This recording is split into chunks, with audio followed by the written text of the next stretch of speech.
ఈరోజు మరి ద్వారకా తిరుమలలో ఆ వెంకటేశ్వర స్వామి సన్నిధిలో జరుగుతున్నటువంటి వైఎస్ జగన్మోహన్ రెడ్డి గారి సభకు మరి ఇప్పటికే మరి ఈ ఉన్నటువంటి 4 రోడ్లు కూడా కిక్కిరిసిపోయినాయి. ఎటు రావాలి అనే పరిస్థితుల్లో మరి జనమందరూ కూడా వేచి చూస్తున్నారు.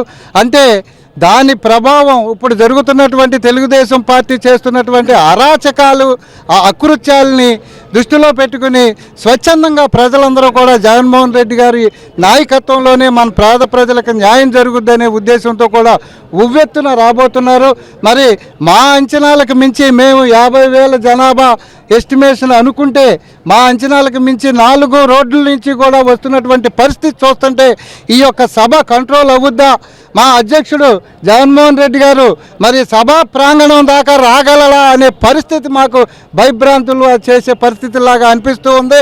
దీన్ని బట్టి చూస్తుంటే ఈ యొక్క పశ్చిమ గోదావరి జిల్లాలో మరి రాబోయేటువంటి రోజుల్లో మరి అదేవిధంగా రాజశేఖర రెడ్డి గారు ఏదైతే పథకాలు ప్రవేశపెట్టి వాటిని పూర్తి స్థాయిలో ప్రజలకు అందజేశారో దాని తదుపరి తెలుగుదేశం ప్రభుత్వం చంద్రబాబు నాయుడు గారు ఇచ్చినటువంటి ఈ పథకాలన్నింటినీ కూడా ఏ రకంగా నీరుగార్చారు అనే పరిస్థితి ప్రజలందరిలో కూడా మరి వారి యొక్క ఆలోచన మరి స్వచ్ఛందంగా పెరిగి మేము ఒక పిలుపుని ఇస్తే మా ఊరి నుంచి ఎంతమంది, మా ఊరి నుంచి ఎంతమంది అని చెప్పే పరిస్థితి 3 రోజుల నుంచి కూడా తల పగిలిపోయే విధంగా ప్రజలందరూ కూడా స్వచ్ఛందంగా రావటానికి మాకు చెప్తుంటే మాకు ఒక పక్క ఆనందంగా ఉన్నప్పటికీ కూడా ఈ సభను విజయవంతం చేయడానికి మేము కంట్రోల్ చేయగలమా అనే భయం ఏర్పడే పరిస్థితి కూడా ఏర్పడుతుంది.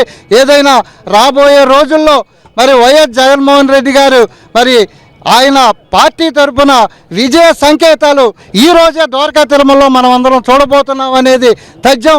మరి అతి కొంతసేపులోనే రాజమండ్రి నుంచి మన అధ్యక్షులు బయలుదేరారు.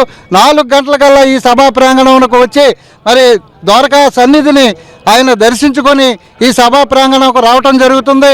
4 గంటలకల్లా ఈ సభను చూసిన ప్రతి ఒక్కరూ కూడా భవిష్యత్తులో రాజశేఖర రెడ్డి గారు మరి ప్రభుత్వం, జగన్మోహన్ రెడ్డి గారు ప్రభుత్వం రావటం ఖాయమని చెప్పని ప్రజలందరూ కూడా ముక్తకంఠంతో చెప్పుకోవడం జరుగుతుందని తెలియజేస్తారు.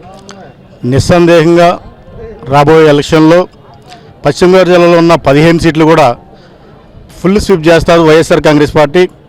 కారణం ఏంటంటే పోయినసారి చంద్రబాబు నాయుడిని, ఆయన పథకాలు, ఆయన ఇచ్చిన హామీలు జనం నమ్మి ఓట్లేశారు. ఇవాళ ప్రతి ఒక్కరు కూడా మేము మోసపోయాం, ప్రతి వర్గాన్ని కూడా చంద్రబాబు నాయుడు గారు మోసం చేశారు అనేది ప్రతి ఒక్కరిలో కూడా, ప్రతి ఒక్క ఓటర్లో కూడా వచ్చింది. కాబట్టి అన్ని వర్గాలు కూడా ఇవాళ తీవ్రమైన అసమ్మతితో ప్రభుత్వం మీద ఉన్నారు.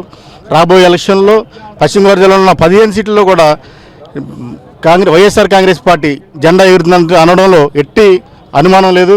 అదేవిధంగా ఒక బలమైన సామాజిక వర్గం కోట విద్యారావు గారు 25 సంవత్సరాలు పశ్చిమ గోదావరి జిల్లాలో తనదైన శైలితో చింతలపూడి నియోజకవర్గాన్ని మరి ఐక్య ఆంధ్రప్రదేశ్లోనే 294 నియోజకవర్గాల్లో ఒక ప్రముఖమైన నియోజకవర్గంగా మరి కోట విద్యారావు గారు ఆ రోజు చింతలపూడి నియోజకవర్గాన్ని నిలబెట్టారు.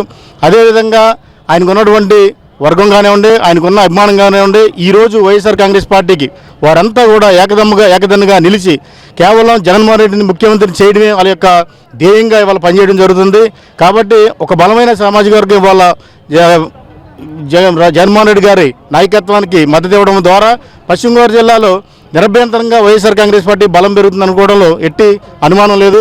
కాబట్టి ఈరోజు ఈ యొక్క జనావాహిని చూస్తూ ఉంటే దివంగత నేత ఎన్టీ రామారావు చెప్పినట్లు ఈ యొక్క ద్వారకా తిరుమల గ్రామంలో, ద్వారకా తిరుమల పట్టణంలో నేల ఈనిందా, ఆకాశం చిల్లులు పడిందా అని ఆ మహానుభావుడు చెప్పిన విధంగా పిలవకుండానే స్వచ్ఛందంగా సొంత ఖర్చులతో వారికి వారే ఎండను లెక్క చేయకుండా, మరి వ్యవసాయ పనులు లెక్క చేయకుండా, వారికి ఉన్న కార్యక్రమాలు లెక్క చేయకుండా ఎట్టి పరిస్థితుల్లో వాళ్ళు మేము ఈ యొక్క సమావేశానికి హాజరవ్వాలి, ఈ జరగబోయే మహాపండుగలో మేము కూడా ఒకరు పాల్పంచుకోవాలనే ఉద్దేశంతో ప్రజలందరూ కూడా వస్తూ ఉంటే మాకు చాలా సంతోషంగా ఉంది.